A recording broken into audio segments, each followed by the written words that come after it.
Stop watching porn, you degenerate coomers. Stop watching porn, Stop you degenerate watching coomers. porn, you degenerate coomers. Stop watching porn, you degenerate coomers. Stop watching porn, you degenerate coomers. Stop watching porn, you degenerate coomer. Stop watching porn, you degenerate coomers.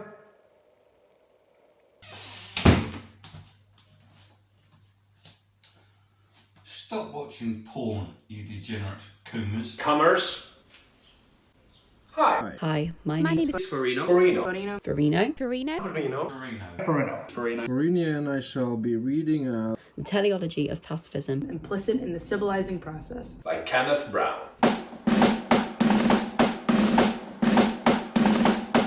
In 1901, Sigmund Freud published The Psychopathy of Everyday Life.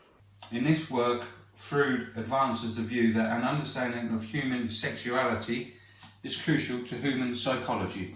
Freud, like sexologists Wilhelm Reich and Magnus Hirschfeld, believed that sexual taboos created internal tension and stress within the human psyche, which breaks out into psychosis and hysteria.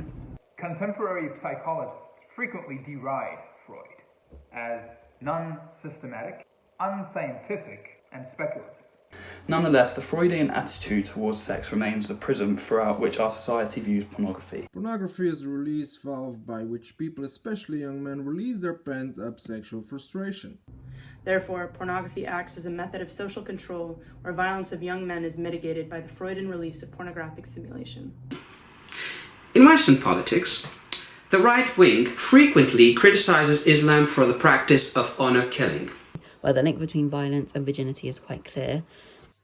On the left, this is viewed as Islamophobic. However, on both sides there is agreement that the restriction of sexuality through violent means is immoral. Feminist Andrea Draken, in her book Intercourse, 1987, argues that violation is a synonym for intercourse, which suggests that supposedly consensual sex can be a form of violence.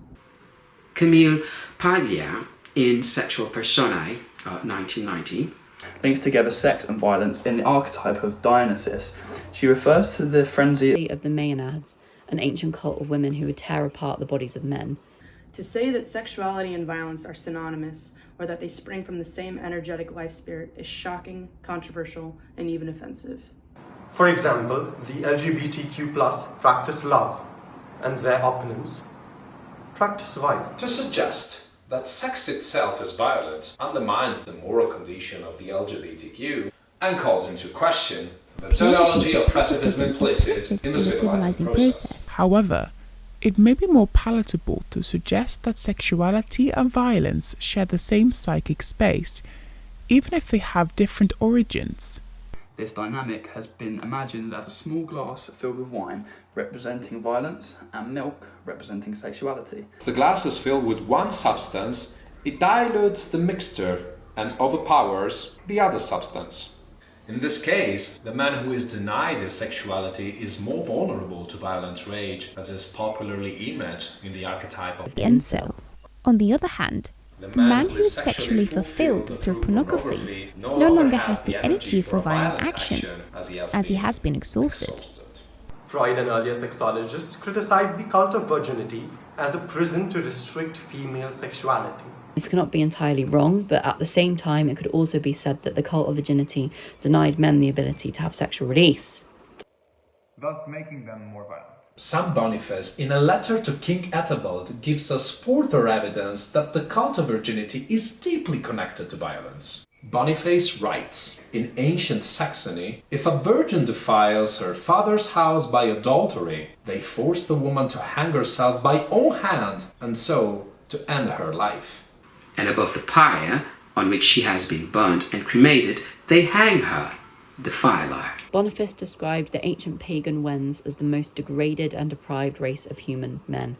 But even by pagans, is this sin of adultery reckoned a disgrace and a shame? Official government statistics suggest that violent crime in America has been decreasing since the 90s. It might not be mere correlation or coincidence that since 93, the proliferation of Playboy magazine, MTV music videos, and hardcore internet pornography have become blasé, passé, and commonplace. A study by American Psychological Association found the average age of initial exposure for American boys to porn to be 13.37 years old. With the youngest exposure at age 5. Researchers found that the earlier boys are exposed to porn, the more likely they were to fantasize about having power over women, implying that porn use induces a sense of powerlessness in everyday life, which must be alleviated through pornographic fantasy. On the other hand, the later boys were exposed to porn, the more they model playboy behaviors, including talking, flirting, dating, and having actual sex with real women. In conclusion, the best way to reduce male violence may be to further lower the average age at which boys are exposed to pornography. However, the implications of feminists such as Dworkin and Pagela suggest that the line between sexuality and violence is not as clear as we would like to think. As the cult of virginity is desacralized and mass masculine violence is curtailed, we must confront the deeper value of life within fields of sexual simulation.